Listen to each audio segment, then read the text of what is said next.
Selamat siang pemirsa, Presisi Siang kembali hadir untuk Anda. Selama 1 jam ke depan, kami telah menyiapkan sejumlah informasi terkini. Bersama saya Bribda Ternoldi Wadu, kita lihat dulu 3 berita utama siang ini. Bea Cukai bersama Polres Bandara Soekarno-Hatta dan Direktorat Interdiksi Narkotika, Ditjen Bea Cukai Kementerian Keuangan, berhasil menggagalkan penyeludupan 11 kg narkoba dari Malaysia.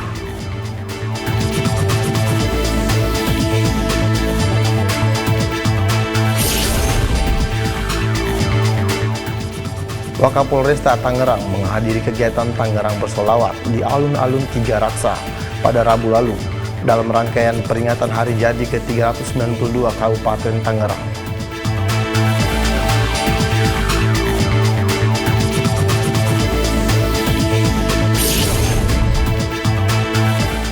Divisi Humas Polri menggelar fokus group discussion kontra radikal di Pondok Pesantren Al-Iza, Kota Batu, Jawa Timur, dengan mengangkat tema terorisme musuh kita bersama.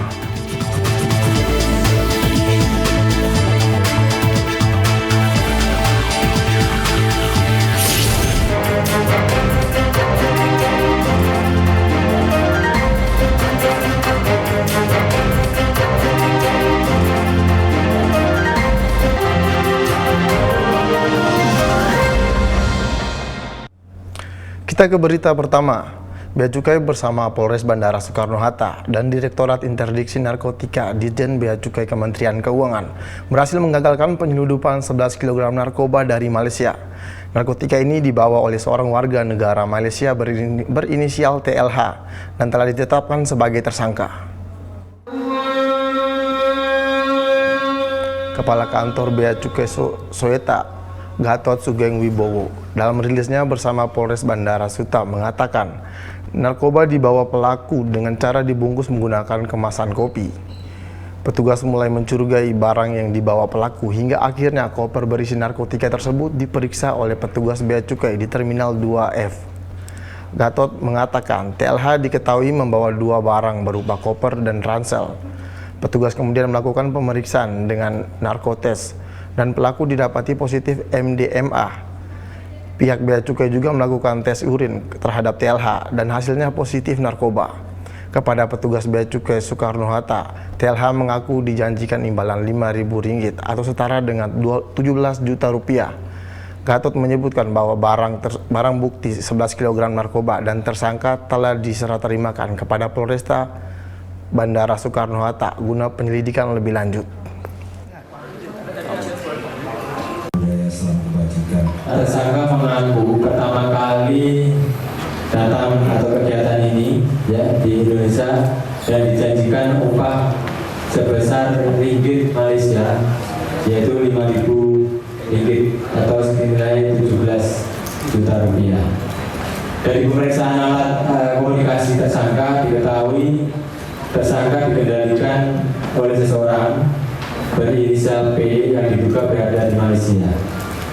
Teman-teman, ini pelanggaran atas Undang-Undang Nomor 35 Tahun 2009 tentang narkotika dengan ancaman maksimal hukuman mati atau penjara seumur. Sementara itu, Polres Bandara Soekarno-Hatta masih memburu 3 DPO lainnya yang terlibat dalam kasus penyeludupan narkoba ini. 3 orang yang terdiri dari warga negara asing dan juga warga negara Indonesia ini diduga membantu TLH menyelundupkan barang haram ini. Kapolres Bandara Soeta, Kombes Pol Roberto Pasaribu, mengatakan narkoba yang dibawa TLH rencananya akan diedarkan di Indonesia. Kami menerbitkan 3 DPO yang termasuk di dalam kelompok tersangka TLH ini atas inisial JN, LN, dan BD. Kami juga berterima kasih kepada Kepala Kantor Imigrasi Soekarno-Hatta dan dari Angkasa Pura dikarenakan kami ketika melakukan proses pengembangan meminta bantuan data perlintasan yang bersangkutan termasuk dengan siapa melintas, dan ini datanya masih kami analisa, belum bisa kami sampaikan dikarenakan perbuatan ini apakah memang hanya baru terjadi sekali, pengembangannya masih sedang dilakukan oleh kami dan teman-teman semua juga masih bekerja di lapangan. Masih di Tangerang, pelaku pembunuhan seorang pria yang mayatnya ditemukan di Jalan TPU Saronge, Telaga Bastari, Kecamatan Sindang Jaya, pada Senin 7 Oktober lalu berhasil ditangkap Satreskrim Polresta Tangerang. Pelaku diketahui merupakan pasangan suami istri. Halo Sobat Presisi, Polresta Tangerang menggelar press conference ungkap kasus pembunuhan berencana yang terjadi di Telaga Bestari yang masuk di wilayah hukum Polsek Pasar Kemis. Untuk press conference dipimpin oleh Kapolresta Tangerang, didampingi oleh Kapolsek Pasar Kemis dan juga Kasat Reskrim Polresta Tangerang serta Kasih Humas Polresta Tangerang. Untuk ungkap kasus pembunuhan berencana di Telaga Bestari selengkapnya berikut ini. Sore hari ini dari Polresta Tangerang akan menyampaikan terkait pengungkapan kasus, dan dalam waktu kurang dari 24 jam, gabungan Satreskrim Polresta Tangerang dan unit Reskrim Polsek Pasar Kemis berhasil meringkus atau menangkap pelaku tindak pidana yang menyebabkan dengan sengaja menghilangkan jiwa orang lain dan atau dengan sengaja dan direncanakan lebih dahulu untuk menghilangkan jiwa orang lain. Modus operandi pelaku saudara S mengetahui hubungan asmara antara pelaku saudari R dengan korban sehingga saudara S merasa sakit hati kepada korban, dan tersangka saudari R meminta maaf pada pelaku saudara S, namun pelaku saudara S tidak mau memaafkan sebelum korban meninggal dunia, sehingga pelaku saudari R menurut dengan perkataan saudara S, selanjutnya pelaku saudara S dengan pelaku saudari R merencanakan untuk membunuh korban. Para tersangka dikenakan pasal 338 KUHP dan atau 340 KUHP dengan ancaman pidana mati atau pidana penjara seumur hidup atau selama waktu tertentu paling lama 20. Kita beralih ke Jawa Tengah. Petugas Satreskrim Polresta Banyumas berhasil mengungkap kasus pencurian dengan kekerasan di Desa Panggelaran yang melibatkan 6 pelaku. Akibat tindakan para pelaku, korban mengalami luka sabetan golok di bagian tangan, kepala, dan punggung.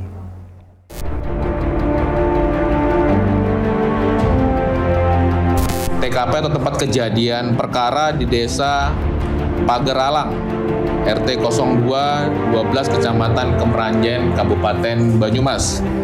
Adapun kronologis kejadian pencurian dengan kekerasan di TKP tersebut, di mana terjadi pada hari Jumat 4 Oktober 2024 sekira pukul 01.30, di mana saat itu korban sedang tidur bersama anaknya di ruang tengah. Di rumahnya korban terbangun dengan tangan sudah dalam keadaan terikat tali, yang dimana salah satu pelaku menodongkan pisau ke arah leher korban. Suami yang berada di tengah berhasil melepas ikatan tangannya dan lari keluar rumah sambil berteriak minta tolong kepada warga. Pelaku berusaha melarikan diri. 2 pelaku dapat diamankan oleh warga dan sedangkan 4 pelaku lainnya berhasil melarikan diri. Adapun juga korban ada 4. Hasil dari penyelidikan dan pengembangan tersangka masih ada 4 pelaku lainnya yang sudah kita kantongi namanya dan saat ini masih dilakukan pengejaran. Modus operandi yang dilakukan oleh tersangka, pelaku masuk rumah korban melalui jendela samping rumah, melumpuhkan korban dengan mengikat tangan, mengancam menggunakan golok dan melukai korban. Pasal yang kami persangkakan yaitu dugaan tindak pidana pencurian dengan kekerasan, sebagaimana dimaksud pada pasal 365 KUHP Junto pasal 53, di mana ancaman hukuman penjaranya. Sementara itu di Jawa Timur, Satreskrim Polres Jombang berhasil menangkap 7 anggota gangster oknum selatan kota yang meresahkan masyarakat karena konvoi sambil menenteng senjata tajam. Usai diselidiki, para gangster juga telah mengeroyok 2 remaja.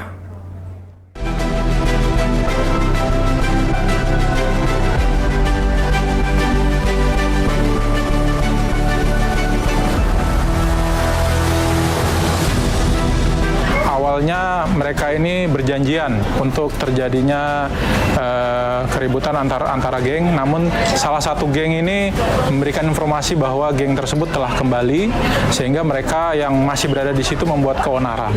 Namun setelah kami dalami, ternyata geng ini juga melakukan tindak pidana 170, yaitu pengeroyokan di daerah Tambelang, yang mana 2 korban yang mereka keroyok, satunya mengalami lebam lebam di wajah dan juga satunya mengalami sobekan di wajah.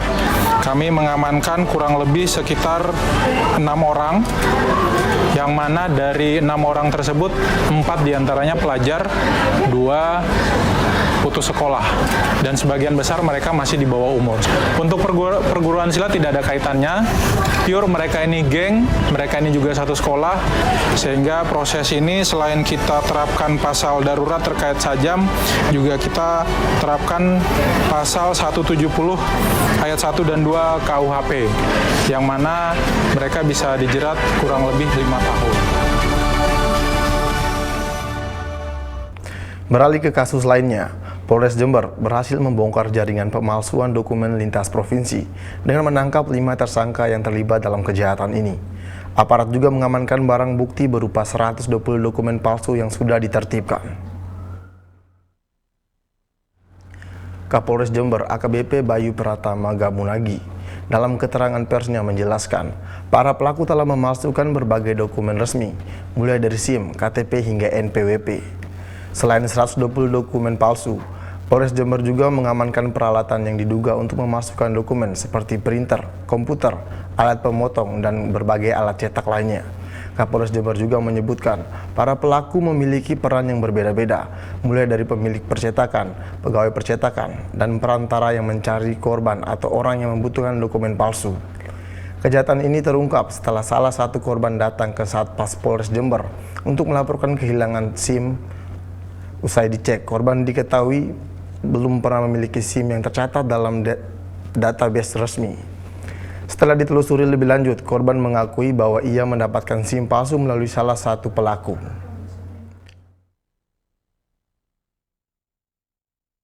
Biaya atau harga yang dipungut oleh pelaku itu bervariasi, kisaran 350.000 sampai 1 juta rupiah. Awalnya kami juga menduga ada keterlibatan orang dalam, baik itu di Polri, kemudian Dukcapil, kemudian di ATR BPN dan lain sebagainya, Kemenak, tetapi ternyata tidak ada. Semuanya adalah palsu. Kejahatan tersebut kami akan sangkakan dengan pasal 263 ayat 1 KUHP, junto pasal 5556 dan 65 dengan ancaman pidana maksimal 6 tahun penjara. Tetaplah bersama kami, Presisi Siang akan segera kembali.